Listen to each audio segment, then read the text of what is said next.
Halo, selamat datang di video animasi ini mengenai retensi urin. Selamat menonton teman-teman. Kita masuk pada materi konsep medis retensi urin yang pertama yaitu definisi. Retensi urin adalah suatu kondisi ketika pasien tidak dapat mengosongkan semua urin dari kandung kemihnya. Retensi urin disebabkan oleh penyumbatan baik sebagian atau seluruhnya. Hal ini mencegah aliran urin dan kandung kemih tidak cukup kuat untuk mengeluarkan semua urin. Selanjutnya yang kedua yaitu etiologi, yang terbagi menjadi 5 penyebab, yaitu sebagai berikut. Yang pertama, operasi pada daerah abdomen bawah atau pelvis vesica urinaria. Yang kedua, trauma sumsum tulang belakang. Yang ketiga, tekanan uretra yang tinggi karena otot detrusor yang lemah. Yang keempat, sfinkter yang kuat. Dan yang terakhir, sumbatan atau struktur uretra dan pembesaran kelenjar prostat. Selanjutnya yang ketiga yaitu tanda dan gejala yang sering muncul pada pasien dengan masalah retensi urin, yaitu sebagai berikut. Yang pertama, ketidaknyamanannya pada daerah pubis. Yang kedua, distensi pada vesika urinaria. Yang ketiga, ketidaksanggupan untuk berkemih. Yang keempat, sering berkemih saat vesika urinaria berisi sedikit urin, sekitar 25-50 mili. Yang kelima, ketidakseimbangan jumlah urin yang dikeluarkan dengan asupannya. Yang keenam, meningkatkan keresahan dan keinginan untuk berkemih. Dan yang terakhir, adanya urin sebanyak 3.000-4.000 mili dalam kandung kemih. Selanjutnya yang keempat yaitu klasifikasi. Retensi urin terbagi atas 2 klasifikasi yaitu retensi urin akut dan retensi urin kronis. Yang pertama, retensi urin akut adalah ketidakmampuan berkemih yang terjadi mendadak. Biasanya disertai nyeri, sensasi kandung kemih, dan distensi kandung kemih. Yang kedua, retensi urin kronis adalah adanya kandung kemih yang membesar seringkali tanpa gejala yang disebabkan adalah peningkatan volume residu urin yang bertahap. Dengan gejala, sulit buang air kecil, inkontinensia, distensi kandung kemih dan kadang dapat menyebabkan gagal ginjal. Selanjutnya patofisiologi dari retensi urin. Secara garis besar penyebab retensi urin yaitu obstruksi pada saluran kemih bawah dapat terjadi akibat faktor intrinsik atau faktor ekstrinsik. Faktor intrinsik berasal dari sistem saluran kemih dan bagian yang mengelilinginya. Sedangkan faktor ekstrinsik, sumbatan berasal dari sistem organ lain. Dari semua penyebab, yang terbanyak adalah akibat pembesaran prostat jinak. Penyebab kedua akibat infeksi yang menghasilkan peradangan, kemudian terjadilah edema yang menutup lumen saluran uretra. Reaksi radang paling sering terjadi adalah prostatitis akut. Obat-obat simpatomimetik, seperti dekongestan oral, juga dapat menyebabkan retensi urina dengan meningkatkan tonus alfa-adrenergik pada prostat dan leher buli-buli.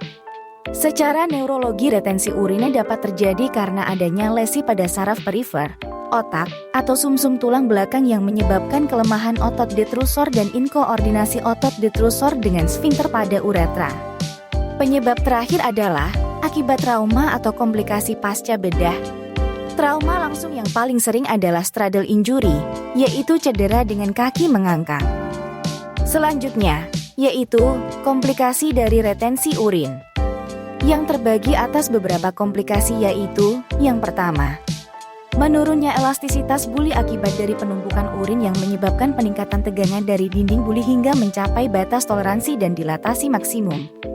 Yang kedua, terbentuknya batu buli melalui proses kristalisasi urin akibat dari residu urin yang tidak keluar secara tuntas. Yang ketiga, refleks akibat peningkatan tekanan intravesika sehingga terjadi infeksi saluran kemih bagian atas seperti sistitis, pielonefritis, dan urosepsis. Dan yang terakhir, keadaan yang berlanjut akibat tekanan yang meningkat di dalam lumen akan menghambat aliran urin dari ginjal dan ureter sehingga dapat terjadi hidronefrosis dan dapat mengakibatkan terjadinya komplikasi gagal ginjal.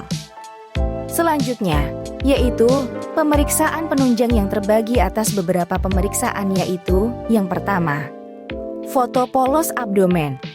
Pada pemeriksaan foto polos abdomen dan genitalia, Apabila pada kasus batu buli maka akan didapatkan bayangan buli yang membesar dan tampak batu atau radio opakue.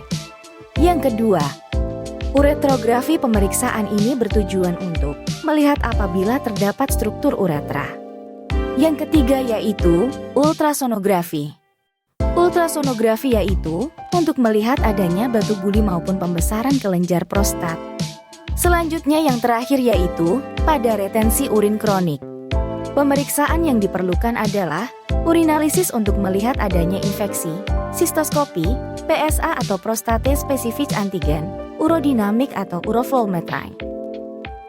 Selanjutnya, yaitu penata laksanaan medis. Yang terbagi atas beberapa tindakan yaitu yang pertama, kateterisasi dengan syarat-syarat sebagai berikut. Syarat yang pertama, dilakukan dengan prinsip aseptik digunakan kateter nelaton atau sejenis yang tidak terlalu besar seperti jenis Foley. Syarat yang kedua, diusahakan tidak nyeri agar tidak terjadi spasme dari sfinkter. Syarat yang ketiga, diusahakan dengan sistem tertutup bila dipasang kateter tetap. Syarat yang keempat, diberikan antibiotika profilaksis sebelum pemasangan kateter 1 kali saja atau biasanya tidak diperlukan antibiotika sama sekali. Selanjutnya yang kedua, sistostomi suprapubik yang terbagi atas beberapa bagian yaitu yang pertama, sistostomi trokar dengan syarat sebagai berikut. Syarat yang pertama, retensi urin dan buli-buli penuh, kutub atas lebih tinggi pertengahan jarak antara simfisis umbilikus. Syarat yang kedua, ukuran kateter Foley lebih kecil daripada celah dalam trocar. Yang kedua, sistostomi terbuka dengan indikasi sebagai berikut. Indikasi yang pertama, lihat sistostomi trokar. Indikasi yang kedua, bila sistostomi trokar gagal. Indikasi yang ketiga, bila akan melakukan tindakan tambahan seperti mengambil batu di dalam buli-buli, evaluasi gumpalan darah, memasang drain di rongga Retzii, dan sebagainya. Selanjutnya yang ketiga, fungsi buli-buli. Merupakan tindakan darurat sementara bila kateterisasi tidak berhasil dan fasilitas atau sarana untuk sistostomi baik trokar maupun terbuka tidak tersedia. Selanjutnya pengkajian. Pengkajian pertama yaitu pengkajian primer terdiri dari ABC dan D. Yang pertama, airway. Periksa jalan nafas, obstruksi, suara nafas, adanya suara snoring, gurgling dan stridor. Yang kedua, breathing. Periksa gerakan dada, irama nafas, pola nafas, retraksi otot dada dan sesak nafas. Yang kedua, sirkulasi. Cek nadi, sianosis, CRT dan perdarahan. Yang ketiga, disability check respon, kesadaran, GCS, pupil dan refleks cahaya. Selanjutnya yang kedua, pengkajian sekunder. Terdiri dari, pertama, identitas. Kedua, keluhan utama biasanya muncul keluhan rasa tidak enak pada uretra, nyeri saat berkemih. Ketiga, riwayat penyakit sekarang. Tanyakan penyebab infeksi. Gambaran rasa nyeri, daerah tubuh yang sakit, apakah menjalar atau tidak, skala nyeri dan kapan keluhan dirasakan. Keempat, riwayat penyakit sebelumnya.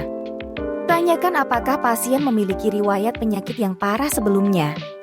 Selanjutnya yang kelima, riwayat kesehatan keluarga. Tanyakan apakah keluarga klien pernah menderita penyakit yang sama seperti klien. Selanjutnya, yang pertama, aktivitas dan istirahat. Gejalanya tidak bisa tidur atau istirahat dengan tenang jika rasa nyeri timbul tanda gelisah. Yang kedua, eliminasi. Gejala, penurunan dorongan aliran urine, keraguan-raguan pada awal berkemih, kandung kemih terasa penuh, tidak dapat berkemih kecuali dengan cara mengejan, urin keluar sedikit-sedikit. Tanda, distensi vesika urinaria, pengeluaran urin kurang dari 1.500 ml per hari, pengeluaran urin sedikit, nampak pemasangan kateter. Ketiga, makanan atau cairan. Gejala, klien mengeluh tidak nafsu makan, klien mengeluh mual muntah. Tanda, penurunan berat badan, porsi makan tidak dihabiskan. Keempat, seksualitas. Gejala, penurunan kemampuan dalam melakukan hubungan seksual. Kelima, Nyeri atau kenyamanan. Gejala, klien mengeluh nyeri saat berkemih. Tanda, ekspresi wajah tampak meringis dan tampak memegang area yang sakit. Keenam, integritas ego. Gejala, klien mengeluh mengenai penyakitnya. Tanda, gelisah. Selanjutnya, diagnosa yang mungkin muncul yaitu yang pertama, nyeri akut berhubungan dengan agen pencedera fisiologis misalnya inflamasi, iskemia, neoplasma. Yang kedua, gangguan eliminasi urin berhubungan dengan iritasi kandung kemih. Yang ketiga, risiko infeksi berhubungan dengan peningkatan paparan organisme patogen lingkungan. Terima kasih sudah menonton, semoga video ini bisa bermanfaat.